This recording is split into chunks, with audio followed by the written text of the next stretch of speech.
అందరికీ నమస్కారం. ఓం శ్రీ మాత్రే నమః.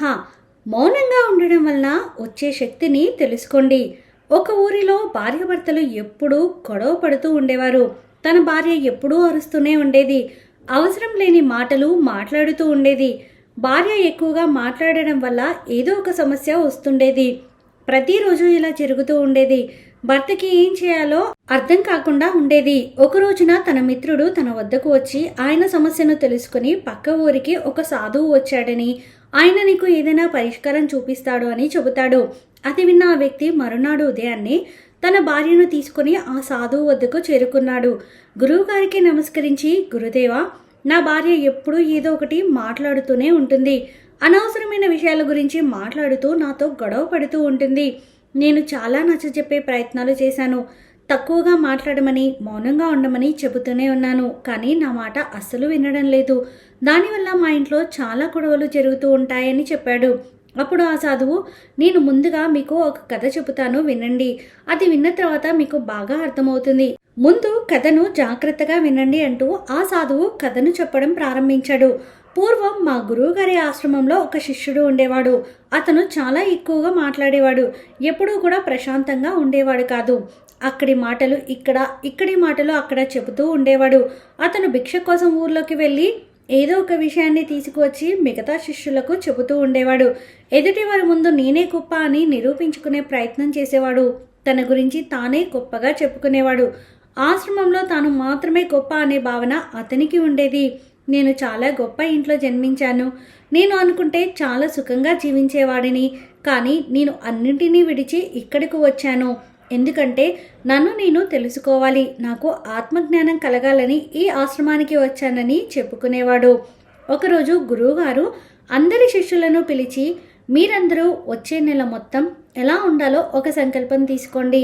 దానివల్ల మీ ఏకాగ్రత, సంకల్ప శక్తి పెరుగుతుంది. మీకు ఆత్మశక్తి కలుగుతుంది. మీరు మీ శక్తిని అనుసరించి మీరు చేయగలిగిన సంకల్పాన్ని మాత్రమే తీసుకోండి.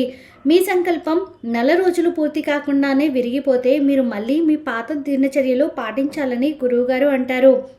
ఇక అక్కడ ఉన్న శిష్యులు అందరూ వారి శక్తిని అనుసరించి వివిధ రకాల సంకల్పాలను తీసుకున్నారు. గురువుగారికి తాము తీసుకున్న సంకల్పం గురించి వివరించి ఒక్కొక్కరుగా అక్కడి నుండి వెళ్ళిపోయారు. కానీ అతిగా మాట్లాడే ఆ శిష్యుడు మాత్రం నేరుగా గురువుగారి వద్దకు చేరుకొని, నేను ఒక పెద్ద సంకల్పం తీసుకోవాలని అనుకుంటున్నాను, అది మీరే చెప్పండి, నేను ఎలాంటి సంకల్పం తీసుకోవాలో అంటూ ఆ గురువుగారిని అడుగుతాడు. అప్పుడు ఆ గురువుగారు ఒక నవ్వు నవ్వి, నాయనా, నేను ఇచ్చిన సంకల్పం నువ్వు పూర్తి చేయగలవా? అది నీ వల్ల సాధ్యమవుతుందా?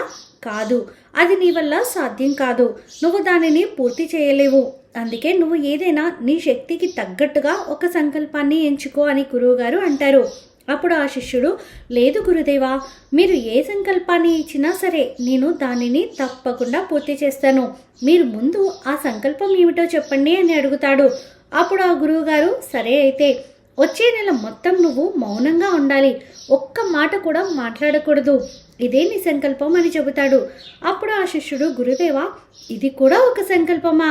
ఇది చాలా సులభం, ఒక నెలే కదా మౌనంగా ఉండేది, ఇంకా ఏదైనా పెద్ద సంకల్పం ఇవ్వండి అంటూ అడుగుతాడు. అప్పుడు ఆ గురువుగారు, నాయనా, నువ్వు ముందు ఈ సంకల్పాన్ని పూర్తి చేసి అప్పుడు నా వద్దకు వచ్చి మాట్లాడు అని చెబుతారు. ఇక ఆ శిష్యుడు మరుక్షణమే మౌనంగా ఉండడం మొదలుపెట్టాడు. అక్కడి నుండి తిరిగి వెళ్ళిపోయాడు. అతనికి మౌనంగా ఉండడం చాలా సులువు అనిపించింది. అతను ఒకరోజు ఎలాగో మౌనంగా ఉండి గడిపేశాడు.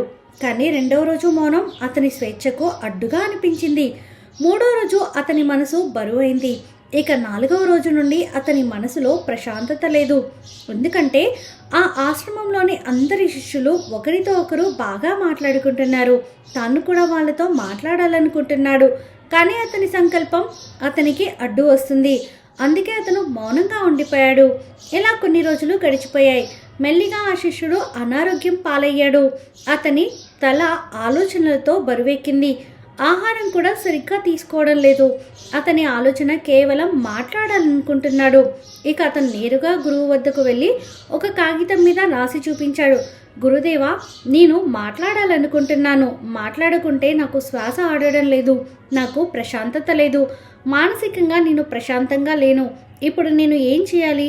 సంకల్పాన్ని వదిలివేయాలంటే అని రాసి చూపించాడు. అది చదివిన గురువుగారు, నాయన, ఎవరైతే సంకల్పాన్ని పూర్తి చేస్తారో వారిలో అంతర్గతంగా ఆత్మశక్తి పెరుగుతుంది. అంతర్గతంగా శక్తి ఉన్నవాడు జీవితంలో ఉన్నత స్థానానికి చేరుకుంటాడు. సంకల్పం తీసుకోవడం నీ చేతుల్లోనే, సంకల్పం విడిచిపెట్టడం కూడా నీ చేతుల్లోనే ఉంది. నీ తోటి శిష్యులలో చాలామంది శిష్యులు తమ సంకల్పాన్ని మధ్యలోనే విడిచి పూర్వపు దినచర్యలలో సాగిపోతున్నారు. నీతో కాకపోతే నువ్వు కూడా ఈ సంకల్పాన్ని వదిలేసి పాత దినచర్యలోకి రావచ్చు. కానీ నువ్వు ఈరోజు ఈ చిన్న సంకల్పాన్ని పూర్తి చేయలేకపోతే ఇక జీవితంలో వచ్చే పెద్ద పెద్ద సంకల్పాలను ఎలా నెరవేరుస్తావు? ఇక నీ ఇష్టం అని చెబుతారు గురువుగారు. గురువుగారు చెప్పిన మాటలు ఆ శిష్యుని మనసుకు తగిలాయి. ఏమీ మాట్లాడకుండా తిరిగి తన గదిలోకి వెళ్ళిపోయాడు. అప్పటి నుండి తనకు అత్యవసరమైన పనుల కోసం మాత్రమే బయటకు వచ్చి మళ్ళీ లోపలికి వెళ్ళిపోయేవాడు. ఇలా 15 రోజులు గడిచిపోయాయి. ఆశ్రమంలోని శిష్యుల అందరి సంకల్పాలు విరిగిపోయి అందరూ పాత పద్ధతిలోనే జీవిస్తున్నారు. కానీ అతని సంకల్పం మాత్రం ఇంకా అలాగే ఉంది. ఎవరితో మాట్లాడడం లేదు. ఆశ్రమంలోని వారందరూ ఆశ్చర్యపోతున్నారు. అంతగా మాట్లాడే ఆ శిష్యుడు మౌనంగా ఎలా ఉంటున్నాడో అని అనుకుంటున్నారు. 15 రోజులు గడిచిన తర్వాత ఆ శిష్యుడు గురువు దగ్గరికి వెళ్ళి ఇలా రాసి చూపించాడు. గురుదేవా, నేను బయటికి మౌనంగానే ఉన్నాను, కానీ నా లోపల చాలా శబ్దాలు, అరుపులు వినబడుతున్నాయి. నేను లోపల మాట్లాడుకుంటున్నాను. నా మనసు రకరకాల ప్రశ్నలు అడుగుతుంది.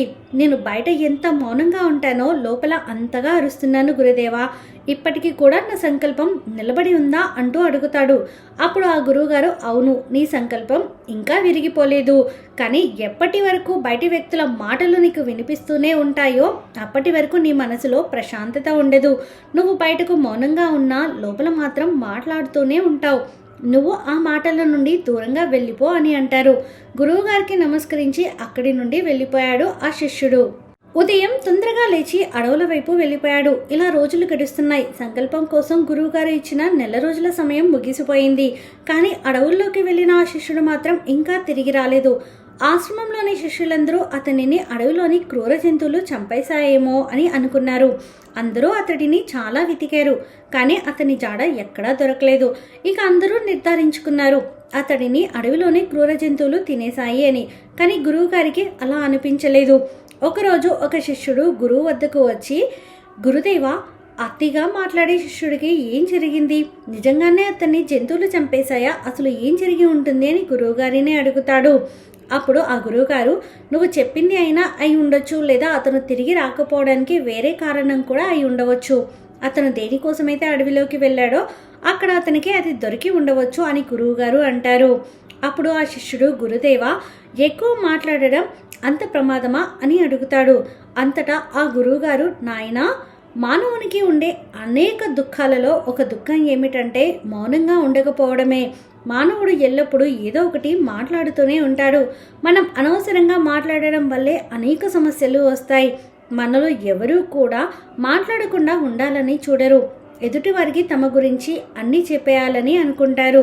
తన మనసులో ఉన్న విషయాలన్నీ ఎదుటివారికి అవసరం లేకున్నా వారికే చెప్పాలనుకుంటారు. తాను చెబుతున్నది సరైనది అంటూ వాదిస్తారు.